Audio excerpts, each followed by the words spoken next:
Hello and welcome to Climate Check with me, Mary Mwiikisa. Now today on the program, we focus on an issue that not only contributes to national development, but also helps our ecosystem. This is wildlife. And of course, we know that wildlife not only plays a critical role in our ecosystem, but also drives economic growth, economic development through tourism and many other aspects. And that is what we're focusing on the show today. Also on the program, our staffer Dominic Davis Chifumbe attended an event that was launching what was called Eat Lancet Report, focusing on the use of indigenous foods in our everyday diets. Join me on the other side.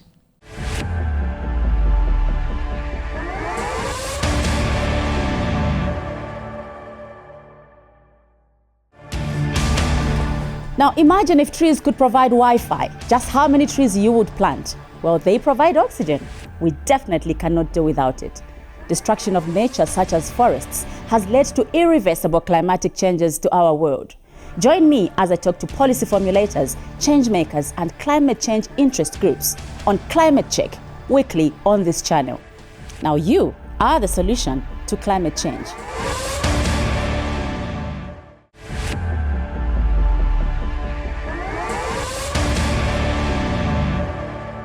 To start our program, we now take you to Intercontinental Hotel, where our staffer Dominic Davis Chifumbe covered the launch of the Eat Lancet report that encourages the use of indigenous foods in our daily diets as a way of encouraging sustainable agriculture as well as healthy living. Take a look.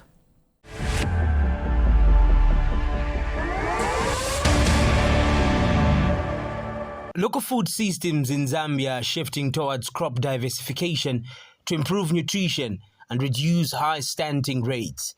In order to amplify awareness on healthy nutrition by embracing local foods, EAT, a science-based non-profit foundation dedicated to transforming the global food system and practice healthy eating, held a one-day Eat Lancet launch workshop held in Lusaka. Sebastian Vonen is Eat Lancet Action Officer and gave objectives of the workshop. We had different breakouts with experts from this industry that shared their experiences of what, for example, their experience with school meals in Zambia, or how do farmer incentivization work, or how does policy making work. So those were the different components of today. And I think a couple of key messages is that I think everyone here agrees that this is a systems change. So for that we need a multi-stakeholder approach. And at the same time, what's really positive that we saw is that the willingness to act is there. It is there amongst leadership of academic institution. It is there amongst leadership of, for example, the city. We had the mayor of Lusaka who was here, and also across policymakers. So EAT Foundation has launched a report called the Eat Lancet Commission 2025, which we launched in October of 2025. After that, we've started to organize local events where we can talk about the report together with local stakeholders and see what kind of actions and changes do we see on a local level. So with that, it was a really pleasure for us that we have a good relationship with UNZA, University of Zambia, who we got in touch with to understand whether they would be interested to organizing an event at such a level. The University of Zambia Associate Professor Bridget Wadia highlighted the importance of strengthening research as a way to improve dietary habits. Encouraged us to collect more evidence to inform government policies. Because one thing we also learned that our ranking across the globe is dependent on how good the data is. So if the data is not very good, then whatever interventions we have at a local level will not reflect. So as a researcher, I'm quite challenged to continue doing my research and making sure that it is specific to the context. So for instance, if it is in Wapula province, what kind of issues do they have there to do with diets? Or if it is in Southern province, and then really making it appropriate so that even the interventions that are made from that are appropriate. All this discussion derived from the report that was being launched today. Zambia has important building blocks that align with the planetary health diets recommended in the report, and Eat Lancet Commissioner Namukolo Kovic spoke to that effect. The diet provides ranges of different food groups, how much you should eat. And it can go anywhere from a person that wants to be a vegan or a vegetarian to a person that eats a mixed diet. Each one can find a range within there where they actually belong. As part of the diet, what we have found is that while this diet is designed primarily to maximize health and nutrition outcomes, we also find that it's also good for the planet. Eating healthy local foods is crucial as it provides superior nutrition, taste, and supports the local economy while benefiting the environment. Dominic Davis Chifumbe, reporting for Climate Check, Lusaka.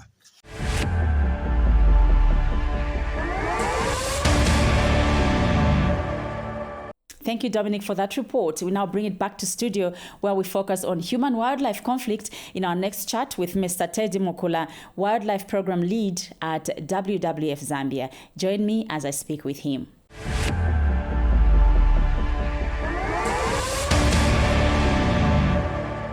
Mr. Mukula, thank you so much for joining me on Climate Check. Thank you, Mary. It's nice to see you again. Indeed. Yeah. Now, let's first break down what human-wildlife conflict is. Yes, so human-wildlife conflict is simply the negative interaction of wildlife as well as people. Okay. And then in that category, you have some wildlife that would not really cause anything dangerous or damaging, but you also have some species like elephants, crocodiles, hippos, and lions, and some other carnivores that can do that. So the interaction itself is not harmful, but the moment a negative aspect clicks in, then that becomes human-wildlife conflict. Now, we saw during the 2023-2024 drought that actually went a bit into 2025, we heard more of such cases. Why? Yeah, I must applaud you because the way you introduced it, you almost answered everything. So when you look at the drought brings quite a lot of dynamics. Mm-hmm. Number one, loss of food. Number two, water shortages. Number three, for some animals, it's just inherent in their DNA to move about and around. So what you found was that, people were competing for water, not so much for food, mm-hmm. but as the animals were moving about, in terms of searching for water, then they came in contact with people. What we saw also, I could give you an example of the Sioma landscape where we have quite a huge presence as WWF, where we had people not really experiencing, the crop damage because the crops themselves were not dried there. up, yes. But then they experienced quite a lot of, encounters, negative encounters at water points, the Zambezi, as well as when they tried maybe gardening and stuff like that, they also experienced that aspect. So lack of water, lack of food, exacerbated by climate change, really made that year quite a stressful one for both humans and wildlife as well. So among these animals, are there specific animals that are mostly commonly involved in these conflicts? I say so because in some parts of Eastern Province, or as you go to Eastern Province, we had cases of elephants. Yes. What kind of animals are mostly involved in these incidents in Zambia? For sure. I'll give you some examples of the leading animals that causes human-wildlife conflict. I think top of the table is the elephant, as you know. But we also have, in terms of fatalities, actually, you find that crocodiles top the list. the carnivores such as leopards, hyenas, as well as lions, cause majority of livestock, deaths. But we've also, in the recent past, you've just mentioned Eastern Province, where we've heard of hyenas actually attacking, humans, which is unprecedented, but it happens. So majority of those, you can add buffalo as well, but not in many instances because of the nature of those animals that I've mentioned. You find that for crop damage, elephants will rank there. In the case where people want also to defend their crops, they also get sometimes, injured in the process. Sometimes just not knowing how to actually handle the interactions causes those. Lions, there are very few human-related deaths in Zambia. In other countries like Tanzania, those are quite high, but for Zambia, I think we are lucky. And majority of the fatalities that you find rank highest among, elephants as well as crocodiles. Okay. Now, I'm glad you've explained especially what the push factor would be like for this conflict, especially when they're in search of water and they're interacting with humans. Talk to me about GMAs, the game management areas. Sure. Are they supposed to be occupied by people? Because that's why we hear a lot of these cases. So who is going into whose space? Okay, so when you talk about GMAs are mixed land use spaces. So what it means is that those are gazetted to be occupied by both people, wildlife, as well as industries. If we some of the industries that are user friendly to the environment. But what we also find is that as a people, we are not adhering majorly to the to the general management plans and land uses that we set for ourselves. So within the GMAs, we are supposed to have areas that are preserved purely for conservation purposes. Okay. And then we're supposed to have areas that are for human settlements as well as any other developments. But in majority of the GMAs, you find that there's quite a lot of encroachment. People have gone into areas that are supposed to be, for conservation. Remember, the benefits of communities that are living in proximity with national parks, protected areas, as it were, are supposed to benefit from the conservation zones in those GMAs. But because of the encroachment, majorly now, even the wildlife, populations themselves are going down, necessitating the fact that people are no longer benefiting. So when you encroach in those areas that are designated as conservation zones, then you find that the human-wildlife conflict increase. Remember, we, the people, are the only ones that are capable of, knowing when and the patterns of animal movements and all those.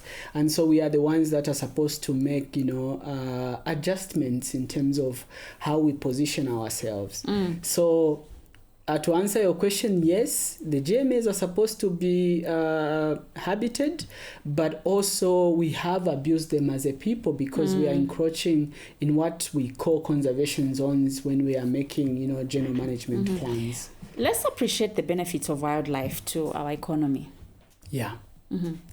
No, I think that is something that we can all be proud of. I think that the country, as anything, we cannot just keep something for the sake of it. And when you look at the number of tourists that come to Zambia, we are, are we middle or are we low? But we are somewhere there where people don't come as they go to Dubai to see, skyscrapers. But we attract because of the natural resources that we have.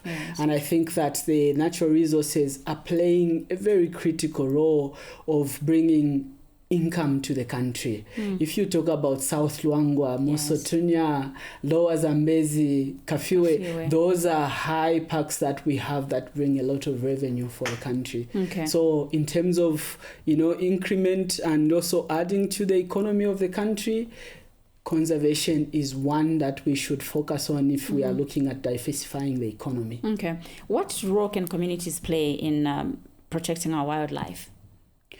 So the community play a very important role. I think in terms of what we haven't also utilized, maybe I can begin with that, is that there's the cultural tourism. Oh, yes. You and I have traveled into some of these countries where we are not even seeing wildlife, but we would be watching people, doing all sorts of cultural activities. I think that is the space that the communities can play, so that it is not just one side giving, they are also receiving. Yes. But also something I can mention is that these have been custodians of natural resources for so many years. Before these parks were gazetted, they were people. When you go to Western Province, Liu, Siomangwezi National Parks, you find communities living inside the park. Okay. Not because they found themselves there by accident, but the local authorities that were presiding over these areas placed them there to look after these natural resources. Okay. In areas where communities have embraced, traditional norms, like Northwestern Province as an example, you hardly find, it's now that we have, climate change refugees as they are called, but you hardly find people there cutting trees. So those people have been custodians because they place the cultural norms with the way they live, that they conserve huge chunks of land, huge chunks of biodiversity that benefits us even in towns. Yes. As an organization, what are you doing about this issue? WWF has been partnering with government and other institutions in terms of ensuring that human-wildlife conflict issues are something that are put in check, because we know that if we don't do anything about human-wildlife conflict, our conservation efforts very soon might become irrelevant. It's true. As an example, I can give you that apart from other funding and investments that WWF has placed in many protected areas, currently we are working with the Ministry of Lands and Natural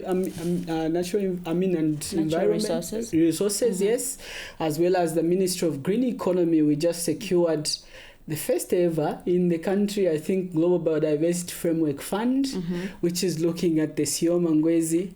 And you wouldn't believe that of the list that we got of over 45 submissions, I think 35 of those were related to human-wildlife conflict. Okay. And we've made a point that we should not dedicate less than 30% of the funding for that into ensuring that communities are safeguarded against human-wildlife conflict. Okay. So we've, again, supported a lot of, general management planning, land use planning in Mosotunya, West Lunga, in Kafue Flats, ensuring that we at least discuss with communities in terms of how we can share that common space, so that both wildlife and communities can thrive. Okay. And why do we need wildlife? What role does wildlife play in the ecosystem? I think in the ecosystem there's quite a lot that happens. The role of biodiversity is quite important in our lives than we actually, think. We were just discussing the waste drought. Yes. You would know that if we went into just, doing iterations, we could find that the climate change that we are experiencing now is because we've not done something right. And when you look at the carbon sequestration that happens by trees, by wildlife, the dung that you look at, it's quite immense. It's quite something that we look at. But also, the other thing that we lag behind is appreciating the beauty. You and I, even if I don't ask you, but we are quite stressed about the way, how busy our lives are. But imagine every time you visit the Kafue National Park, you see elephants. It's so refreshing. It's so refreshing. And that, creates a system that we should appreciate.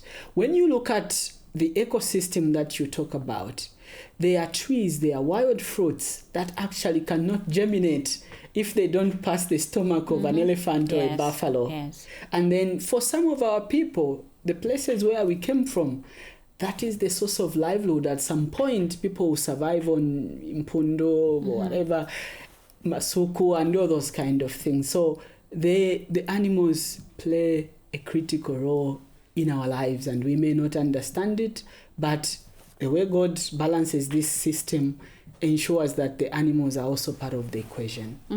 And as I let you go, what is your word to communities that live around national parks or places where there's wildlife? My word will not just go to the communities. My word will also go to institutions like ours, the WWF. Those people have sacrificed quite a lot in the past years, and they will continue to do that because they are keeping our national heritage in check. So firstly from us is to ensure that let's give these people alternative livelihoods. Let's give them, they have left those areas for animals to thrive, for the country at large to earn revenue. So we need to look after them as well. We need to find them something. For the communities as well is that they are custodians, and the work that they do there, that they have been doing for many years, is safeguarding the entire nation. And knowing it or not is that their lives are intertwined by how they coexist with wildlife, with how they coexist with water, with how they coexist with forests. So we only have those resources to take care of. If China today they have lost quite a lot, but they are able to cope. What about us? Indeed. If we do lose that fabric of our nation, we have so much to lose.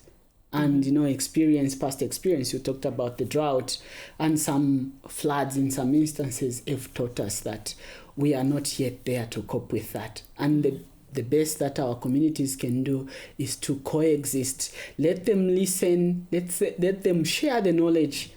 For us, when we go into the communities, we don't go to teach, we go to share knowledge, because there's quite a lot of historical, practices that people are able to share with us. And before we lose the older generation, let's learn from them, and we use the technology that we can, to ensure that we amplify, the conservation and coexistence message.